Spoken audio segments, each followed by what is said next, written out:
اور پھر دیکھے کہ اس کی یہ تدبیر اس کا غصہ ٹھنڈا کرتی ہے۔ یہ سورہ حج ہے، اس کی آیت نمبر 15 ہے۔ اللہ تعالیٰ کی یہاں پہ جو فرمانا ہے وہ یہ ہے کہ بعض لوگوں کو اللہ تعالیٰ پہ بہت غصہ آتا ہے کہ اللہ ان کی دعائیں قبول نہیں کرتا، اللہ ان کی بات نہیں مانتا۔ اصل میں انسان یہ بھول جاتا ہے کہ وہ مخلوق ہے اور وہ خالق سے دعا کر رہا ہے۔ دعا کا مطلب ہے گزارش کرنا، گڑ گڑانا، ترلا لینا، لیکن وہ مخلوق ہو کر خود کو ایز اے خالق جو ہے وہ اللہ تعالیٰ سے ڈیل کرتا ہے یا اللہ تعالیٰ سے برابری کا رشتہ رکھتا ہے۔ اسی لیے تو کہتے ہیں جب تک آپ قرآن نہیں پڑھیں گے آپ کو اللہ تعالیٰ کی سمجھ نہیں آئے گی، خالق اور مخلوق کا فرق آپ کو پتہ نہیں چلے گا، آپ کو یہ پتہ ہی نہیں چلے گا کہ اللہ تعالیٰ کا مزاج کیسا ہے، اور اللہ تعالیٰ سے ہمارا رشتہ صرف دعائیں مانگنے کا نہیں۔ اللہ تعالیٰ ہماری ایک بھی دعا قبول نہ کرے، اللہ ہمیں کچھ بھی نہ دے اور جو ہے وہ سب کچھ ہم سے واپس لے لے، پھر بھی وہ عبادت کے لائق ہے، پھر بھی وہ حق پر ہے، پھر بھی وہ ظالم نہیں ہے، پھر بھی وہ ہمارا الہ ہے، اور اگر ہم سب کو جہنم میں پھینک دے پھر بھی ہم اس کی رضا پہ راضی ہیں۔ یہ قرآن سکھاتا ہے۔ جب آپ مولویوں سے، مفتیوں سے، قاریوں سے آپ جنت سنتے ہیں، جہنم سنتے ہیں اور تسبیحات سنتے ہیں، یہ سب ٹھیک ہے، لیکن آپ نے کبھی ان سے یہ نہیں پوچھا کہ میرا اور میرے رب کا رشتہ کیا ہے، میرے رب کو مجھ سے چاہیے کیا۔ اللہ تعالیٰ کو کسی کی طلب نہیں۔ حضرت موسیٰ علیہ السلام نے اپنی قوم سے کہا تھا، میری قوم اگر تم سب کے سب گناہگار ہو جاؤ، سب کے سب اللہ کے نافرمان ہو جاؤ تو اللہ کو کوئی پرواہ نہیں، اور اگر سب کے سب نیک ہو جاؤ تو پھر بھی اللہ کو کوئی پرواہ نہیں۔ ہمیں ہر حال میں اللہ کی عبادت کرنا تھی، ہمیں ہر حال میں اللہ تعالیٰ کو پکارنا تھا، ہمیں ہر حال میں اللہ تعالیٰ سے راضی رہنا تھا، ہمیں یہ کہنا تھا رضیت باللہ ربن، اے اللہ تیری رضا پہ ہم راضی ہیں، ہمیں یہ کہنا تھا کہ ہم تیرے دین اسلام پہ راضی ہیں، ہمیں یہ کہنا تھا کہ ہمیں محمد رسول اللہ صلی اللہ علیہ وسلم کے خاتم النبیین صلی اللہ علیہ وسلم ہونے پہ ہم راضی ہیں۔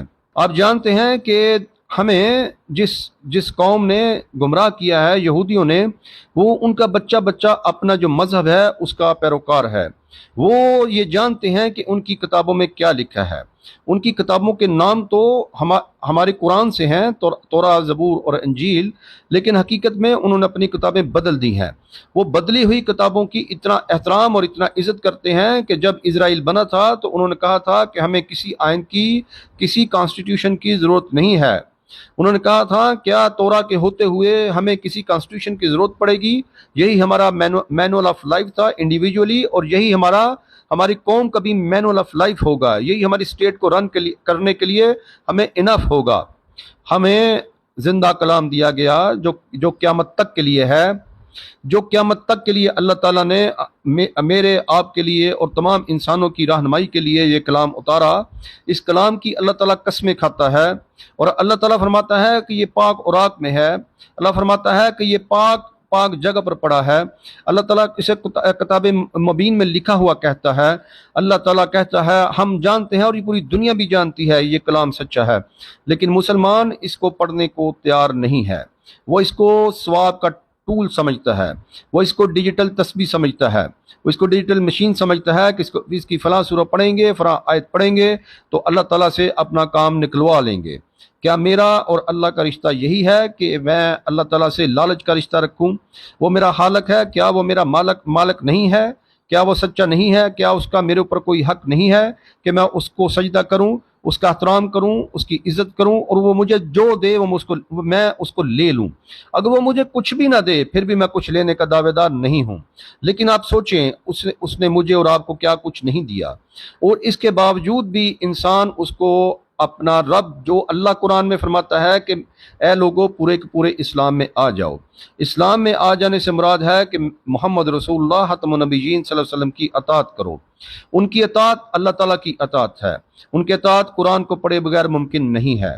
آپ قرآن کو پڑھے بغیر احادیث کو سمجھ نہیں سکتے، آپ قرآن کو پڑھے بغیر اللہ تعالیٰ کے حبیب صلی اللہ علیہ وسلم کی سیرت کو نہیں سمجھ سکتے۔ آپ کو قرآن پڑھنا ہوگا۔ موت کے وقت تو اللہ سب کو سچا نظر آئے گا، لیکن ان کھلی ہوئی آنکھوں سے اللہ تعالیٰ کو جو سچا مانے گا وہ سچا ہے۔